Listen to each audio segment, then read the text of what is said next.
Welcome to the realm of the ancients. Journey with us back 5,000 years. We begin in ancient Egypt.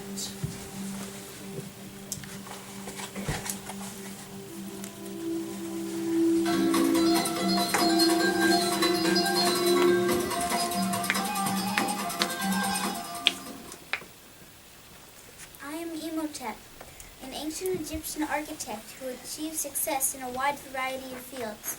I was deified or made a god after I died. My name means he who comes in peace, and I was born somewhere between 2600 and 2700 BC in Memphis, Egypt. My parents were poor peasant farmers with no influence on the pharaoh, but I worked my way up to the pharaoh's court to be Grand Vizier, a very high position. I started by going to scribe school.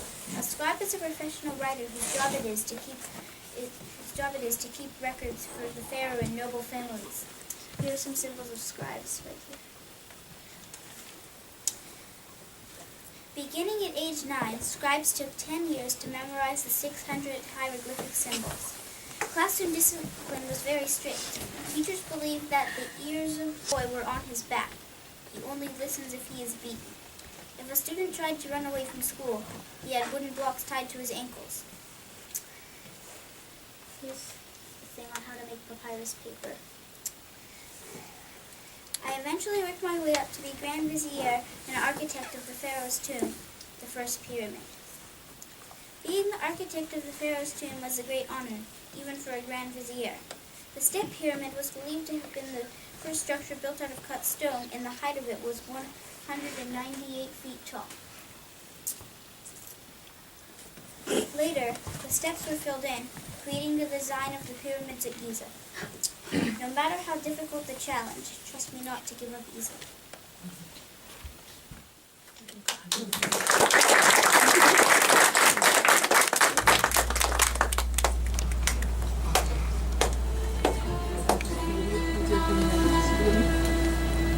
And now to ancient Greece. My name is Sappho. I'm an ancient poet. My poetry is known all around the world. I love to sing, dance, and look at the world as no other human person does. My poetry was intended to be performed to music. It is well known throughout ancient Greece. I focus my work on my personal life, affectionate love, loss, and human emotions. Most of my work is supposed to be sung to the lyre. These are some of the many reasons why my poetry is some of the best poetry in my time.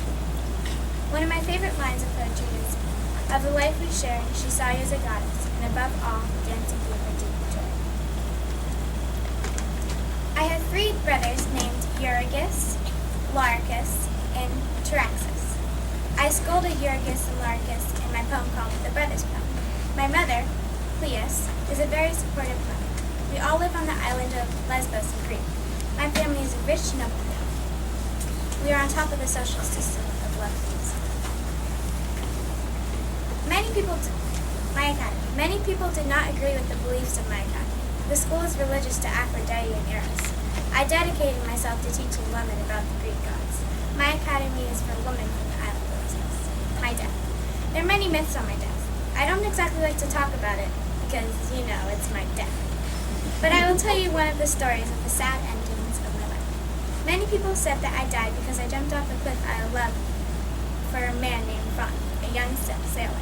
Another reason people said I died was because of old age or health issues. I was born in 630 BCE and died in 570 BCE. Thank you for listening about my life. I'm glad to have shared to you about my story. I hope you learn more about me.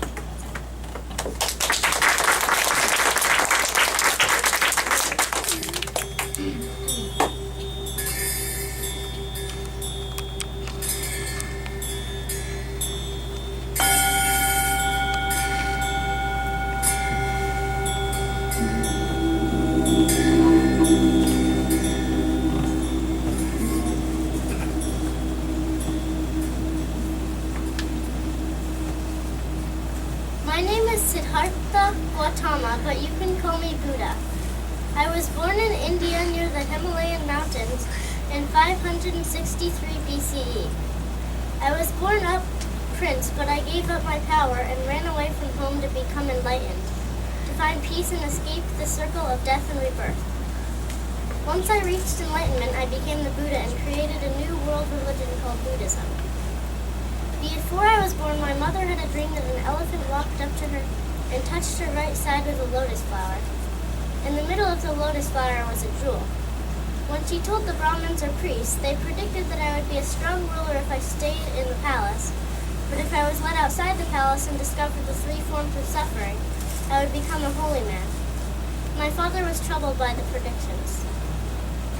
Indian society was, and mostly still is, based on the ancient religion of Hinduism. Hindus practice many things, including rituals and sacrifices in honor of many deities. In India, there was a caste system, which meant if you were in a higher caste, you would be considered more honorable. I would be born into the Kshatriya caste of rulers and warriors. That's the second highest caste. Also, if you were born in a caste, you had to stay in the same caste. The caste you were in is based on karma, or the good or bad you had done in a previous life. Only Brahmins, the priests, and religious scholars in the highest caste could reach enlightenment and escape the endless cycle of birth and death. Hindus also practice meditation, which would be an important part of my life. To meditate, you sit quietly and focus your mind on spiritual questions. Soon enough, I was born out of my mother's right side. My father was determined to keep me inside the palace and hide me from horrors of the world. He didn't think becoming a holy man was a suitable life for a prince. He presented me with only the finest ponds, cradles, and gardens. But even then, I knew I was being hidden from something. I would often sit under a tree and meditate on the true meaning of life. I learned fast, and soon the teachers had nothing to teach me. My cousin Devadatta was jealous of me. One day, he shot a swan. I caught it in midair, put out the arrow, and nursed the swan back to health. Devadatta demanded it back, but I wouldn't give it. We took it to the royal court. They gave me the swan and said, "Life is more valuable than anything else in the world. Whoever saves a life is in harmony with the truth, and whoever takes a life is not." People could already tell that I was special, but I was also very depressed. I needed to know what I was being hidden from. My father was worried that I would find out and become a holy man. He decided that I should get married to my cousin. We lived happily for 12 years. At that time, my father gave me more freedom, convinced that I would not become a holy man. I went out of the palace on the chariot 3 times. Each time I discovered something different: death, aging, and sickness. Traumatized but still eager to learn, I went out a 4th time. This time I found an ascetic, or a holy man, who glowed with inner peace. I wanted to find peace and my own suffering as help others. I knew I could not stay in the palace. When I was 29 years old, my wife gave birth to a son, but I knew I should go. I grabbed an alms bowl and a knife and said goodbye to our baby and my wife. It was hard to leave, but I knew I must.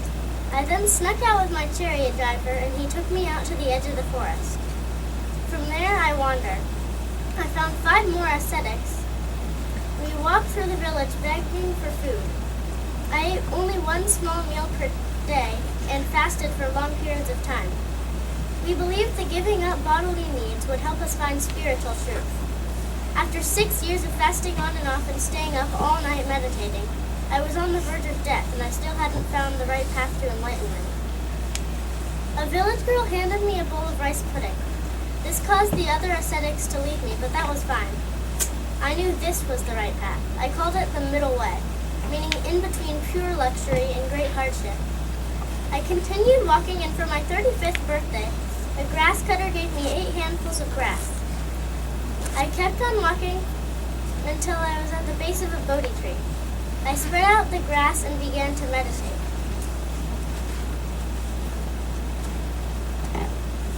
I made a vow that I would not get up no matter what until I had reached enlightenment. Unfortunately, the god Mara took this as a challenge. He would try to break my vow.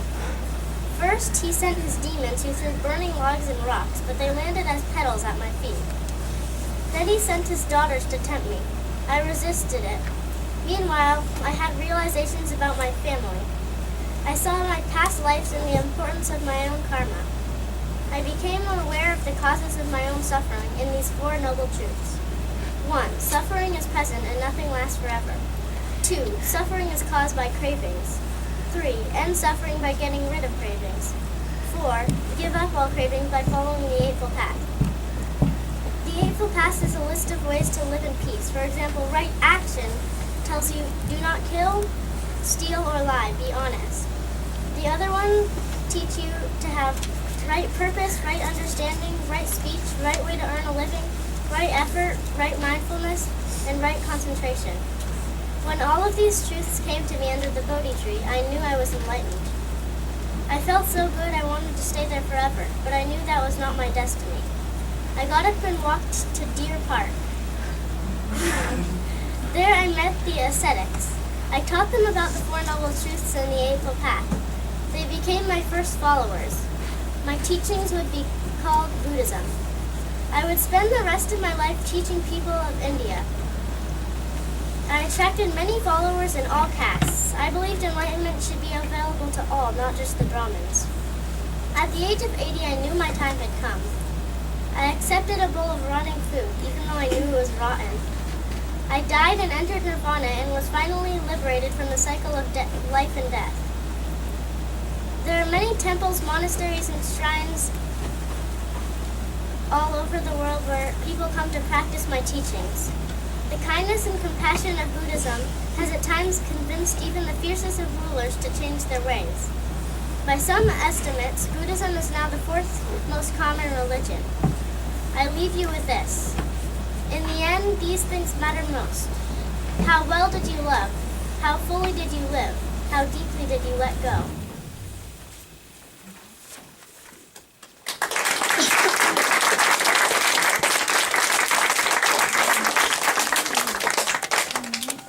Ashoka would have followed Buddha.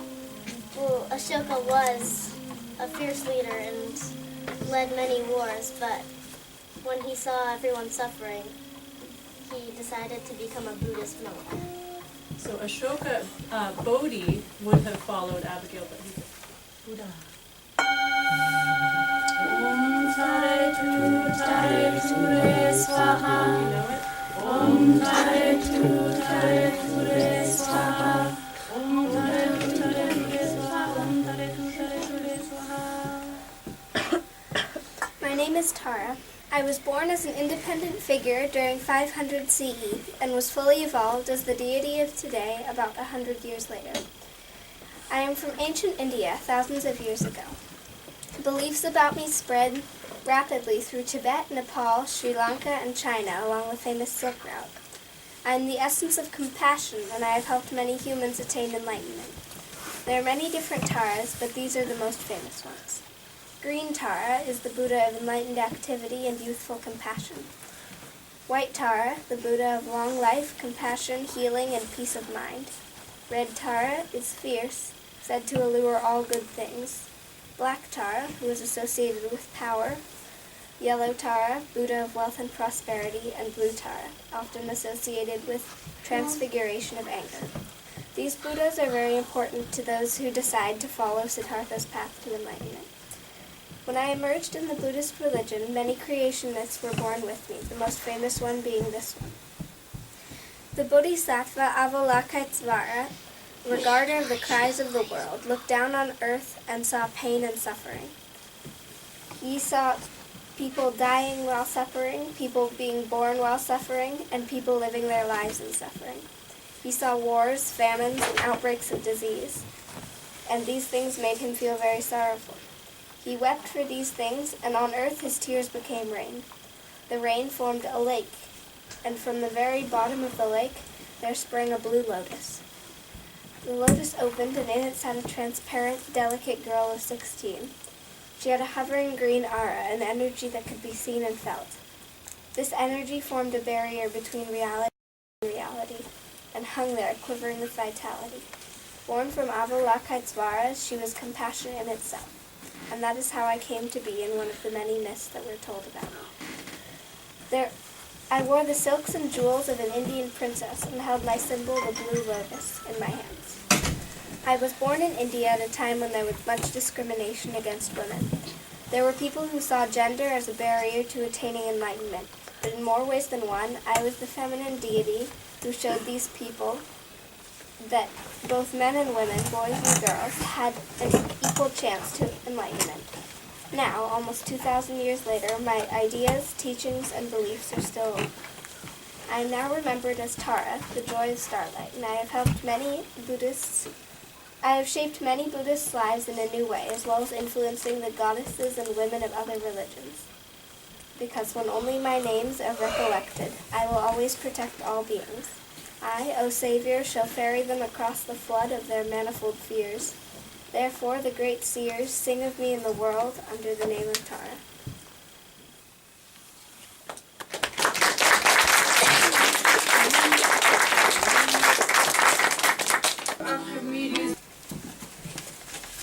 Give me a place to stand, and I will move the world. Hello, my name is Archimedes. I was a famous Greek physicist, engineer, mathematician, astronomer, and inventor, and I worked for one of my relatives, King Hero II of Syracuse, which lay in Greece. Despite the fact that I was born and died in Syracuse, I spent many years studying with and about other mathematicians in Alexandria. At the time, Alexandria was a place where physicists, scholars, engineers, inventors, architects, and mathematicians would come to study. And though I studied many people, one person in particular that I studied was the reason I came as far as I did. His name was Pythagoras.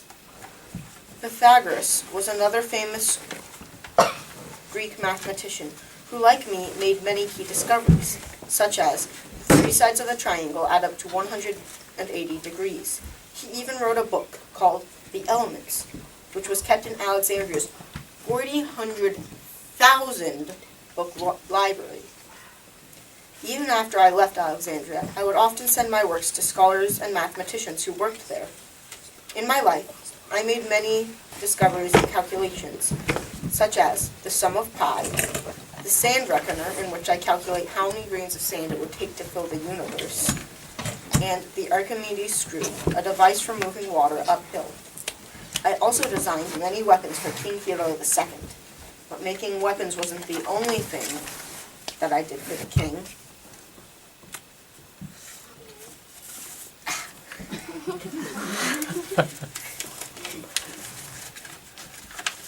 One example is, one day, the king had a wreath made from pure gold as an offering to the gods. However, when it arrived, he suddenly became afraid that the goldsmith had kept some of the gold and replaced it with silver. The king was terrified at the idea, for the gods would know and be offended if the wreath wasn't pure gold. So the king weighed the wreath. It weighed the same as the gold bar, but he still felt uneasy, for the goldsmith could have added enough silver to make it weigh the same. Finally, he called me in. The king told me the problem and asked me to help. I replied instantly, "Well, that's easy. You can just melt it down and see if it's the same size as the gold bar you gave him." "No," said the king. "Don't melt my beautiful wreath. There must be some other way." I spent weeks working on the problem, as I often would, for the wreath was too delicate and fine to accurately measure. Finally, while I sat in the bathhouse, it came to me. I ran all the way to the palace, and when I arrived, I asked for one large bowl filled to the brim with water, and one even larger bowl that was empty. I placed the bowl filled with water in the empty one, and dropped the wreath into the bowl filled with water. I measured the amount of water that spilled out, then poured the water back into the container that I had dropped the wreath in. Then I did the same thing with a bar of gold, the same size as the one the king had given the goldsmith. I measured how much water spilled out that time. This works because silver weighs less than gold, so the smith would have needed to add more silver than the amount of gold he took out, making the wreath bigger than the gold bar. So it would displace more water. And it turned out the wreath displaced more water than the gold bar, meaning the goldsmith had kept some of the gold. However, one part of the story I prefer not to tell is that when I ran from the bathhouse, I may have forgotten to put my clothes on. Not quite done yet. We can't see. Can you hold it up? What has he done? That's displacing water, and then you'd measure how much water fell out. Let's see if I can manage to. Okay.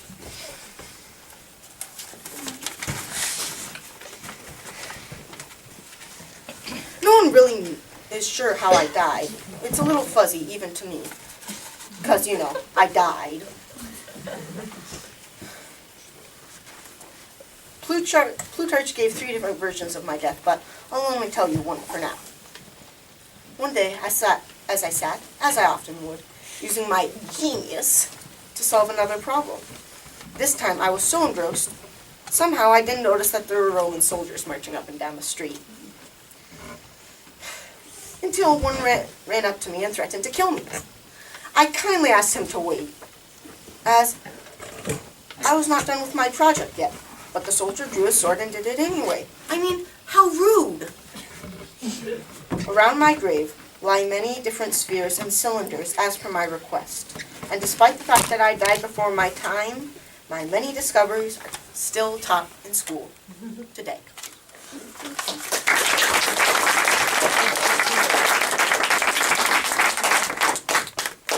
This is a great segue then to ancient Rome.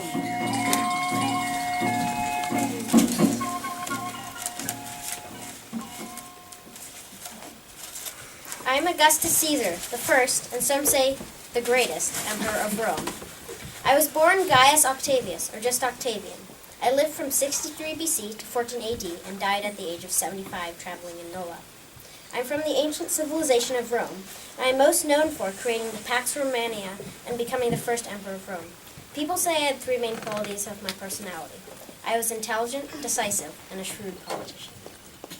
I grew up in the town of Velitri, 25 miles from Rome, in a time when Julius Caesar was in power. At a young age, I was adopted by Julius Caesar and made his legal heir. Later on, while I was studying and undergoing military training, Julius Caesar was murdered in 44 BC. After Caesar's death, Rome fell into a state of chaos and near lawlessness, but I gathered 3,000 veterans still loyal to the name of Caesar, and I united Rome. By uniting Rome, the Senate, Rome's main court, awarded me with the title of emperor. I gained control over all Rome and its provinces. I married 3 times during my time as emperor, first to Claudia Pulchera, Scribona, and my final wife, Livia Drusilla.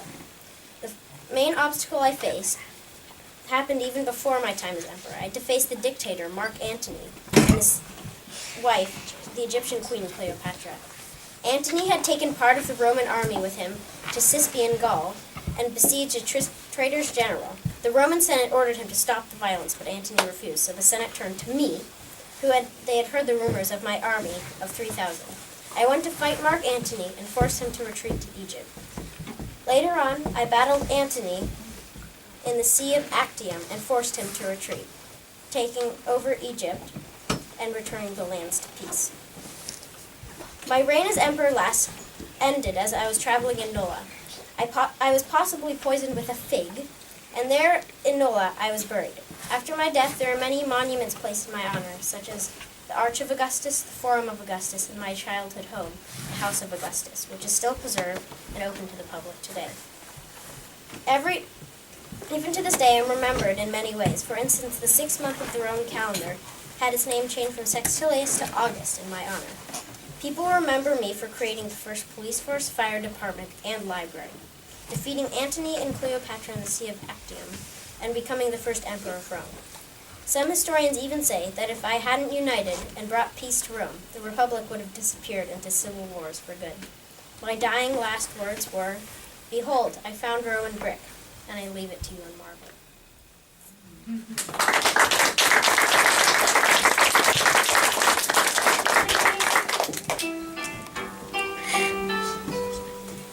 Now to ancient China. Ni hao. My name is Pan Chao. I was born during the Han Dynasty in ancient China in 45 CE.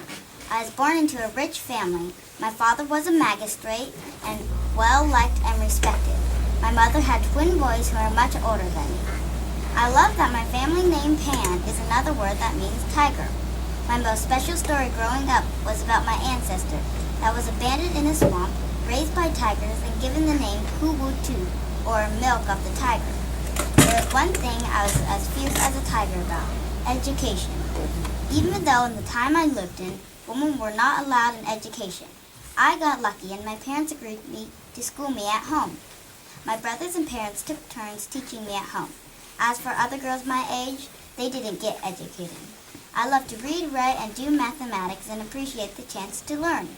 When I was 8 years old, my father died. He was writing a book about the history of the Han Dynasty, from 206 BC to 24 CE.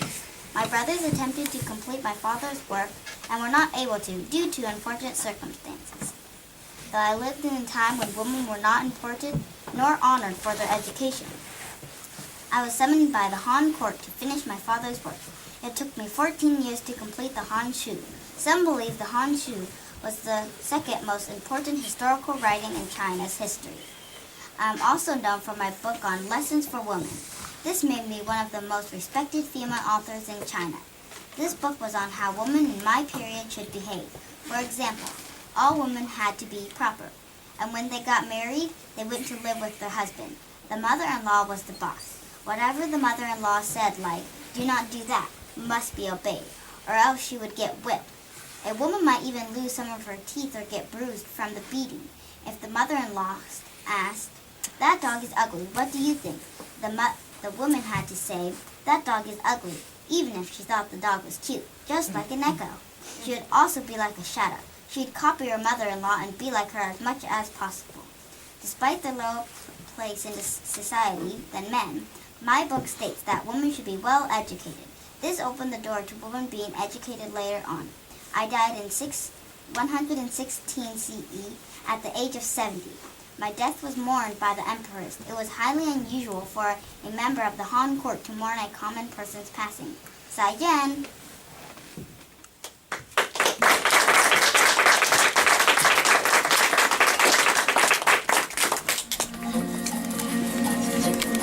And now the ancient Mongolia.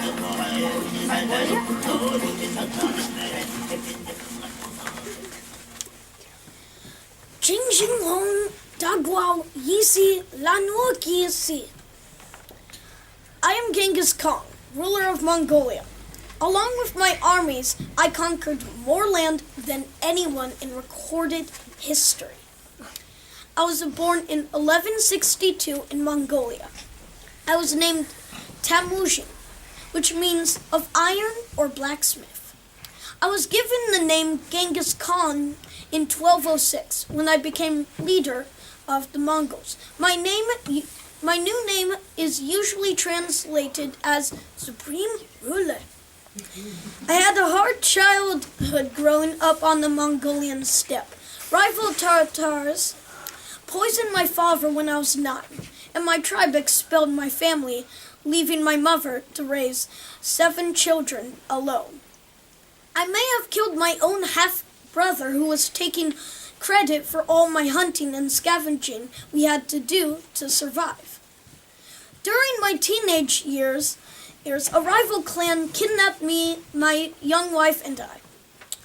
I was a slave until I was able to make a bold escape.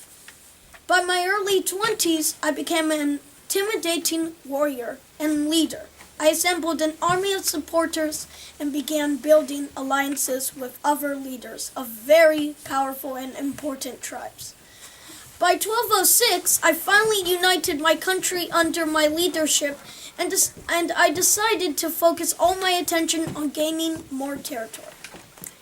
Many times I gave other kingdoms a chance to peacefully surrender, but I did not hesitate to bring down the sword on any society who resisted.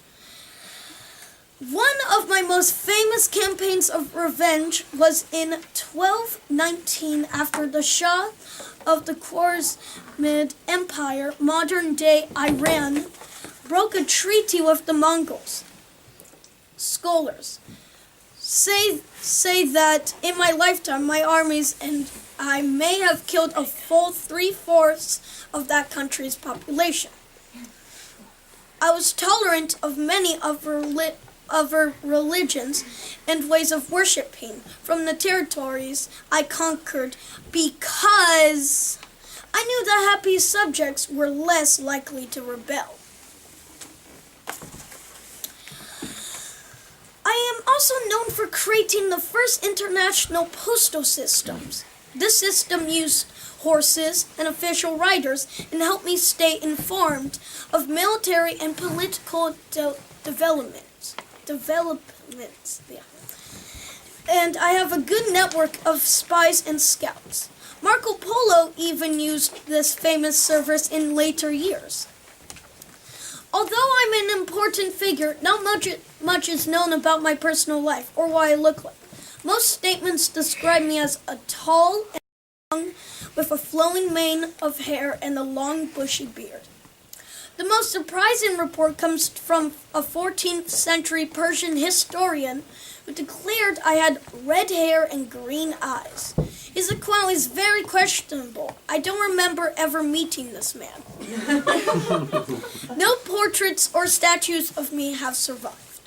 The Soviets tried to snuff out my memory in Mongolia by removing my story from school textbooks and forbidding people to make religious journeys to my birthplace.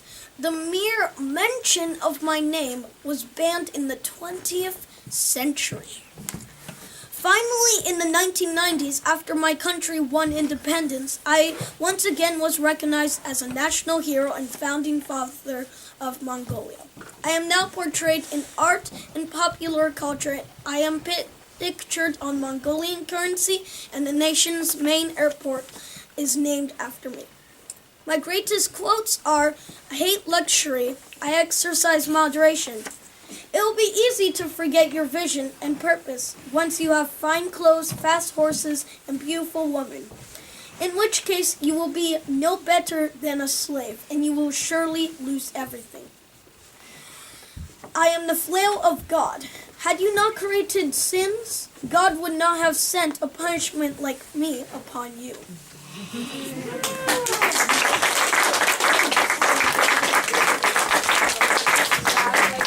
Before we finish, are there any last words from the ancients? Please say your name before you state your quote. Imhotep. No matter how difficult the challenge, trust me not to give up easily. Sappho, you may forget, but let me tell you this. Someone in some future time will think of us. Buddha. Pain is certain. Suffering is optional. Tara, I, O Savior, shall ferry them across the flood of their manifold fears. Archimedes. Give me a place to stand, and I will move the world. Augustus Caesar. Oh, have I played my part well? Then applaud when I exit. Pan Chow. There was one thing I was as fierce as a tiger about. Education. Genghis Khan. One arrow can easily be destroyed, but many arrows are indestructible. For all the ancients, a great...